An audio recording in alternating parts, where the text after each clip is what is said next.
नमस्कार, मानस Mishra all news India में आप सभी का बहुत बहुत स्वागत करता हूं। क्या भारत के कोर्टों से अंग्रेजी भाषा को खत्म कर दिया गया या खत्म कर दिया जाएगा? क्योंकि चीफ जस्टिस ऑफ इंडिया सामने बैठे थे और प्रधानमंत्री नरेंद्र मोदी वहां पर बोल रहे थे। उसके बाद जो कुछ हुआ आज आपके सामने इस वीडियो में दिखाने जा रहा हूं, क्योंकि वहीं पर जजों का पूरा जो ये कर रहे हैं कि टीम बैठी हुई थी और उसी बीच एक जज भी सामने आए, जिन जज ने पूरे पूरे न्यायपालिका का असली कच्चा चिट्ठा खोल दिया। और ये कच्चा चिट्ठा जो कलेजियम है, जो चीजें हैं जो अब तक हमारे देश में जो इतने केसेस पेंडिंग पड़े हुए हैं, पूरा का पूरा पर्दाफाश एक तरह से क्या कारण है और कैसे 70% जो कैदी हैं वो अभी भी कोर्ट में अंडर ट्रायल हैं। पूरी वीडियो में दिखाएंगे, अनुरोध करेंगे वीडियो के कमेंट बॉक्स पर अपनी राय प्रतिक्रिया जरूर दीजिएगा। सुप्रीम कोर्ट के आज उस हाल में जहां संविधान की व्याख्या होती है और न्याय की धारा बहती है, प्रधानमंत्री नरेंद्र मोदी ने एक ऐसा ऐलान किया जो न्यायपालिका को नींव को हिला सकता है। आपको बता दें, राष्ट्रीय विधिक सेवा प्राधिकरण के राष्ट्रीय सम्मेलन में बोलते हुए उन्होंने कहा कि कानून की भाषा ऐसी होनी चाहिए कि आम लोगों को उसे समझ में आनी चाहिए। यह सब न सिर्फ एक सुझाव थे बल्कि एक चुनौती भी थी। चुनौती उस व्यवस्था को जो दशकों से अंग्रेजी की दीवारों के पीछे छिपी हुई है। क्या कोर्ट में अंग्रेजी भाषा का युग समाप्त होने के कगार पर है? और अगर हां तो क्यों? क्योंकि जेलों में 70% कैदी ऐसे हैं जो जेलों में हैं, वो अभी तक दोषी साबित नहीं हुए हैं। ये आंकड़े सिर्फ संख्याएं नहीं है बल्कि न्याय की देरी का प्रमाण है। एक ऐसी देरी जो लाखों परिवारों को तोड़ रही है। यह ऐलान सीजीआई की मौजूदगी में हुआ, जहां जस्टिस विक्रम नाथ ने स्पष्ट शब्दों में कहा, भारत की जेलों में 70% कैदी ऐसे हैं जिन्हें कोर्ट ने अभी तक यहां पर दोषी तक नहीं ठहराया है। ये कैदी ज्यादातर गरीब और अशिक्षित, बेल ना मिलने या मुकदमे की सुनवाई ना होने के कारण सलाखों के पीछे सड़ रहे हैं। कुछ तो ऐसे हैं जिन्होंने अपराध की सजा से ज्यादा समय जेल में काट दिया। यह सिर्फ स्थिति एक आंकड़ा नहीं है बल्कि संवैधानिक अधिकार का उल्लंघन है। अनुच्छेद 21 के तहत जीवन और स्वतंत्रता का अधिकार जो न्याय की त्वरित प्रक्रिया पर निर्भर करता है। लेकिन सवाल यह है कि यह 70% का आंकड़ा आया कहां से और क्यों न्यायपालिका इसे रोकने में नाकाम रही है? राष्ट्रीय अपराध रिकॉर्ड ब्यूरो की बात करें, एनसीआरबी के डेटा, तो 2022 के आंकड़ों में अंडर ट्रायल कैदियों की संख्या कुल कैदियों की संख्या का 76% है, जो 2023 में 74% तक आ गया था। टाइम्स ऑफ इंडिया के एक रिपोर्ट से माने कि इसके अनुमानों की बात कही कि 2025 के अनुमानों में संख्या फिर से बढ़कर 76% के आसपास पहुंच गई। यानी लगभग 4.39 लाख अंडर ट्रायल कैदी कुल 5.77 लाख कैदियों में से हैं। अब सोचिए, जहां कुल कैदी 5.77 लाख हो, उसमें 4.39 लाख कैदी ऐसे हैं ये पता ही नहीं है कि ये गुनहगार हैं या बेकसूर है और उनको जेलों में ठूसा गया है। और हमारे देश के न्यायपालिका, हमारे देश की कलेजियम, हमारे देश के चीफ जस्टिस ऑफ इंडिया कहते हैं कि आम जनता को न्याय दे रहे हैं। अरे एक बार इन आंकड़ों को सोच कर तो देखिए कि कुल 5.5 लाख के आसपास, 6.5 लाख के आसपास कैदी हैं।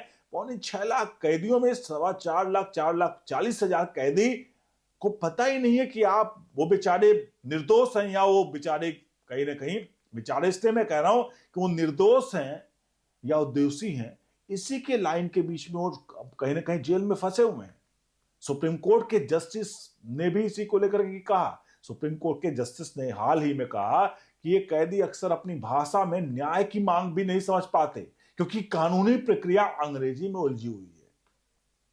द हिंदू की रिपोर्ट की मांग तो अब देश के जेलों में 2025 की शुरुआत में 1.50 लाख से भी ज्यादा अंडर ट्रायल हैं, 1.5 लाख, जिनमें से 60% अधिक जो है गरीबी रेखा के नीचे हैं।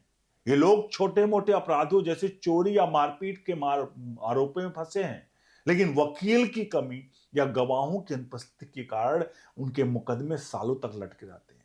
इस समस्या का जड़ें हैं, गहरी हैं। न्यायपालिका में जजों की कमी एक प्रमुख कारण है। राष्ट्रीय न्यायिक डेटा ग्रिड की बात करें तो 5 मार्च 2025 तक हाई कोर्टों में कुल पेंडिंग केसों की संख्या 60 लाख से ऊपर थी, जबकि जिला अदालतों में 4.70 करोड़ के आसपास पहुंच चुकी है। सुप्रीम कोर्ट में भी सितंबर 2025 तक 88,000 से ज्यादा केस लंबित हैं, जो जून 2025 तक 87,115 से बढ़कर 88,047 हो गए हैं। ये आंकड़े बताते हैं कि न्याय की गति धीमी पड़ रही है, ना कि तेज। क्यों? क्योंकि नए जजों की नियुक्ति में देरी हो रही है।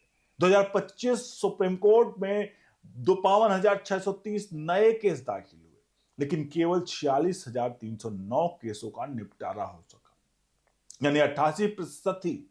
इसमें सबसे अहम बात आपको बता दें कि ये तो सुप्रीम कोर्ट है, जहां पर 52,000 केसेस में 46,000 केस यानी महज 6,000 केस थे जो पेंडिंग पड़े रहे। 52,000 केस पे एज कंपेयर 52,000 केस को उन्होंने 40,000 केस को निपटा दिया, जहां पर हाई प्रोफाइल केस पहुंचते सुप्रीम कोर्ट में। अरे उनसे पूछिए जो जिला अदालतों में पूरे जीवन भर उनके जूते घिसते रहते हैं, और 4.5 करोड़ से ज्यादा केस उन जिला अदालतों में पेंडिंग है। आखिरकार उनको न्याय कौन मिलेगा? जो बात करते हैं गरीबी गरीबी गरीबी, गरीबों की बात करने वाला न्यायपालिका हमारा आखिरकार अब कब बात करेगा गरीबों के लिए? सुप्रीम कोर्ट में तो ठीक है 52,000 केसेस में आप 40,000 एक साल में निपटा लिए, 4.70 करोड़ केसों में कितना आप निपटा रहे हो? आप समझते हो आप इस बात को? यह कमी जजों की भर्ती प्रक्रिया से जुड़ी हुई है, जो कॉलेजियम सिस्टम के नाम पर ठहराव का शिकार है। कॉलेजियम सिस्टम वह तंत्र है जो न्यायपालिका का स्वतंत्र रखने के नाम पर खुद बंद करने का बंद हो चुका है। 1993 में सुप्रीम कोर्ट के दूसरे जजों के मामले में सेकेंड जजेस केस से शुरू हुआ यह सिस्टम अब तक 30 साल से ज्यादा पुराना हो चुका है। इसमें सुप्रीम कोर्ट के सीनियर जजों की कमेटी जजों की सिफारिश करती है, लेकिन इस प्रक्रिया इतनी अपारदर्शी है कि आलोचक इसे नेपोटिज्म का अड्डा मानते हैं। 2025 में ही कई विवाद सामने आए। उदाहरण स्वरूप अगस्त में सुप्रीम कोर्ट में कॉलेजियम ने जस्टिस अतुल श्रीधरन के ट्रांसफर को रिवर्स कर दिया, क्योंकि सरकार ने उनका अनुरोध आया था सरकार से। यह फैसला न सिर्फ न्यायिक स्वतंत्रता पर भी सवाल उठता, बल्कि कॉलेजियम के मनमानी को उजागर करता है।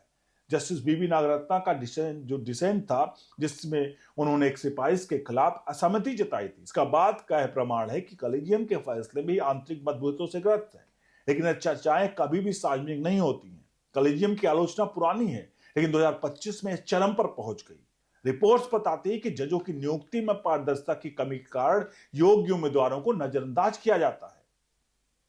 उदाहरण के तौर पर महिलाओं और अल्पसंख्यक समुदायों के प्रतिनिधित्व की न्यूनतम हाईकोर्ट में केवल 12% जज महिलाएं हैं, जबकि उनका हिस्सा 48% है। हालांकि यह हिस्से की बात तो नहीं करना चाहिए, किसी का हिस्सा जो जितना टैलेंटेड है उसके हिसाब से वो करना चाहिए। हालांकि ये आंकड़े थे इसलिए मैंने बता दिया आपको। यह सिस्टम सरकार के साथ टकराव भी पैदा करती है, जो बता दें आप कॉलेजियम 2014 में एनजीएसी नेशनल जुडिशियल अपॉइंटमेंट कमीशन जो था को सुप्रीम कोर्ट ने असंवैधानिक घोषित कर दिया, लेकिन उसके बाद कॉलेजियम पर सुधार में कोई ठोस कदम नहीं उठाया। नतीजा क्या रहा कि जजों की कमी बढ़ती गई। 2025 तक हाई कोर्ट में 30% पद खाली हैं, जिससे पेंडिंग केसों का बोझ बढ़ता जा रहा है। कौन होगा जिम्मेदार? यह मनमाना रवैया न सिर्फ न्याय वितरण को प्रभावित करता है, बल्कि जनता के भरोसे को तोड़ता है। सीजीआई गवाई खुद ने कहा कि सफलता का असली पैमाना आंकड़े नहीं बल्कि आम आदमी का भरोसा है। लेकिन यहां तो आंकड़े भी साहब इस तरह बुरे हाल हैं तो भरोसा तो छोड़ दीजिए। लेकिन जब कॉलेजियम के फैसले गोपनीय रहते हैं तो भरोसा कैसे बनेगा? आपको सोचिए। अब अगर पीएम मोदी पर लौटते, उनके ऐलान पर तो उन्होंने कहा कि जब लोगों को अपनी ही भाषा के कानून में समझते हैं तो उसका पालन बेहतर तरीके से होगा और झगड़े भी कम होते हैं। इसमें यही बयान सुप्रीम कोर्ट की उस पहल का सराहना है जिसमें 80,000 से ज्यादा फैसलों को 18 भारतीय भाषाओं में अनुवादित किया गया है। लेकिन सवाल यह है क्या यह अनुवाद ही काफी है? कोर्ट रूम में बहस, दलीलें और फैसले सब अंग्रेजी में ही क्यों?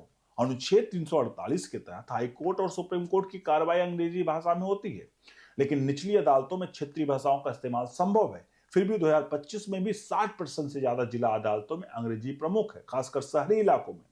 कौन है इसका जिम्मेदार? ग्रामीण भारत जहां 70% आबादी ग्रामीण में रहती है, लेकिन यहां भाषा एक बाधा है। एक अध्ययन के अनुसार अंडर ट्रायल कैदियों में से 80% से ज्यादा 12वीं कक्षा से कम शिक्षित है, और अंग्रेजी ना आने के कारण ही उनकी याचिका नहीं हो रही, याचिका तो कुछ समझ तक नहीं पाते हैं।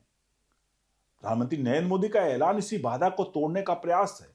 उन्होंने मीडिएशन एक्ट का जिक्र किया है, जो विवादों को अदालत से बाहर सुलझाने पर जोर देता है।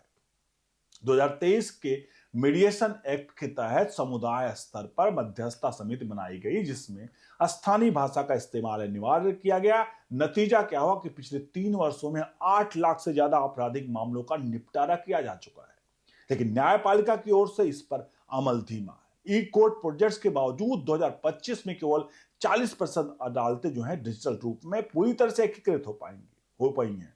अब कुछ सोचिए आप, जहां आज हिंदुस्तान का एक गरीब से गरीब व्यक्ति जो है वो यूपीआई इस्तेमाल कर रहा है, डिजिटल पेमेंट कर रहा है, लेकिन हमारे देश की जो कोर्ट है, जहां अपने बड़े बड़े सिस्टम डेवलप हैं, वहां अपने 40% अदालतें ही सिर्फ डिजिटल रूप पूरी तरह से एकीकृत हो पाई हैं। क्या कारण इसका, कौन है इसके पीछे का कारण, और क्या ऐसी डिजिटलाइकरण इसलिए नहीं हुआ डिजिटलीकरण क्योंकि एक छत्र मनमानी वकीलों या जजों की कहीं चल रही है। तो शायद अगर ये ऑनलाइन होगा तो चीजें एक छत्र खत्म हो जाएगा। इस सबको लेकर जस्टिस सूर्यकांत ने कहा कि टेक्नोलॉजी जरूरी है ताकि दूर बैठे लोगों तक कानूनी क्लिनिक, ऑनलाइन सुलह और डिजिटल शिकायतें जैसी सुविधाएं पहुंच सके। फिर भी पेंडिंग केसों की संख्या 5.34 करोड़ पहुंच चुकी है, जिसमें 10 साल से ज्यादा पुराने हाईकोर्ट के केस जो है वो 5 से 6% है। यह देरी अंडर ट्रायल कैदियों को सबसे ज्यादा प्रभावित करती है। 2025 के आंकड़ों में वो कैदियों की संख्या है वो हमें डराती है। ये आपको बता दें, इनमें सबसे बड़ी बात है जो समुदाय आर्थिक रूप से कमजोर है और वो बेल के लिए वकील या सिक्योरिटी नहीं जुटा पाते, उसके कारण जेल में बंद रहते हैं। जस्टिस नाथ ने हाल ही में कहा कि निर्दोष होने का अनुमान वास्तविकता से कोसों दूर है। केवल 7.91% अंडर ट्रायल मुक्त कानूनी सलाह का लाभ उठा पाते हैं। सोचिए, तो इन सब के बीच में उसमें NALMS 1995 से मुफ्त सहायता प्रदान कर रही है, लेकिन जागरूकता की कमी इसे सीमित रखती है। कॉलेजियम का मनमाना रवैया इसी देरी को बढ़ाता है। 2025 में सुप्रीम कोर्ट कॉलेजियम ने कई सिफारिशें लौटाई, जिससे अपॉइंटमेंट प्रक्रिया रुकी है। एक रिपोर्ट के अनुसार कॉलेजियम गोपनीयता, भ्रष्टाचार और पक्षपात का जन्म दे रही है। साफ तौर पर उदाहरण स्वरूप कुछ जजों के परिवार के सदस्यों की प्राथमिकता मिलने के कारण आरोप लगे हैं, हालांकि कोई औपचारिक जांच नहीं हुई है। यह सिस्टम MJAC से खिलाफ खड़ा हुआ, लेकिन अब खुद सुधार की मांग कर रहा है। लेकिन सुप्रीम कोर्ट ने 2023 में कॉलेजियम का अधिक पारदर्शी बनाने के निर्देश दिए, लेकिन 2025 तक इसका अमल न्यूनतम ही रहा है। तो कुल मिलाकर प्रधानमंत्री नरेंद्र मोदी का लोक अदालत का जिक्र, जहां लाखों केस सुलझ चुके हैं इससे, लेकिन अब जब उन्होंने भाषा पर जोर दिया है तो कुल मिलाकर इस पर कार्यवाही आखिरकार जल्द होनी चाहिए। और अगर प्रधानमंत्री ने इसकी पहल की है तो हमें लगता है कि आने वाले समय में, एक बड़े मंच से बात कही तो आने वाले समय में इसमें कुछ पॉजिटिव इंपैक्ट जरूर देखने को मिलेगा। बने रहे न्यूज़ इंडिया के साथ। बहुत बहुत धन्यवाद।